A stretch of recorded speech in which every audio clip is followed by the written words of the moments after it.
History.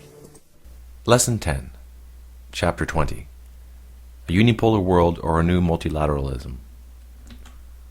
Chapter 20 examines international developments after the end of the Cold War, pointing especially to the three issues of the rise in sectarian violence, move towards a global system for economic management, and arms control of weapons of mass destruction.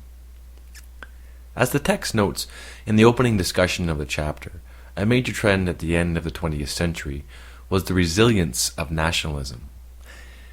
In many examples in Europe in particular, states which were created in the 20th century, such as Yugoslavia and Czechoslovakia, broke into constituent parts as ethnic nationalism came to the fore.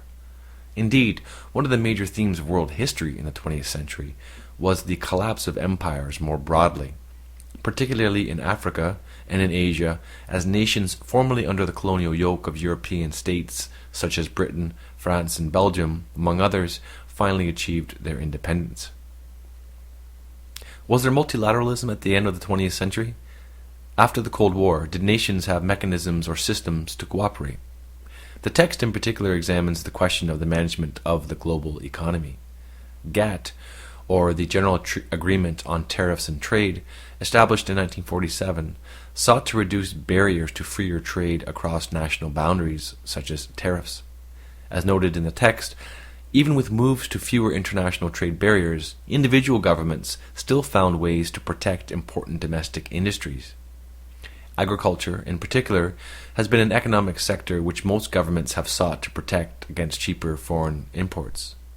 While it might be cheaper for consumers to buy their agricultural goods, including farm produce, wine, cheese, and so on, from states where this is produced more cheaply, the agricultural sector and its lobby often wield strong political power and can influence government policies.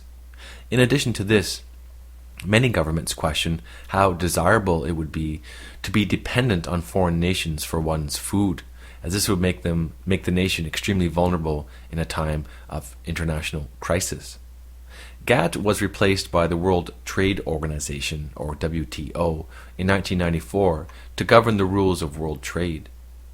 On the one hand, with the creation of the WTO, world trade faced fewer politically imposed restrictions, while on the other hand, there were regional trading systems such as NAFTA and the EU, which posed potential threats to the system of promoting freer world trade. The developing world entered an enormous debt crisis toward the end of the 20th century. The text explains why American and European banks, as well as other international institutions such as the International Monetary Fund and the World Bank, turned to Latin America and Africa as regions to lend enormous sums of money.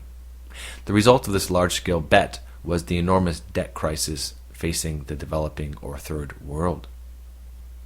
Arms control was another example of multilateral cooperation in the post-war Cold War era. And although this is discussed at length, I can tell you that I won't be asking any questions about this particular subject on the final exam. The international organization, which likely comes to mind when thinking about the world after 1945, is the United Nations.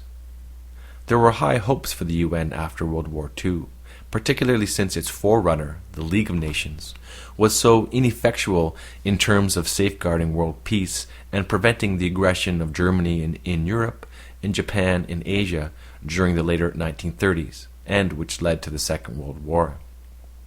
However, for easily understandable reasons, the onset of the Cold War severely hampered the United Nations as an effective one-voice international organization because of the global rivalry between America and its satellites and the Soviet Union and its satellite states.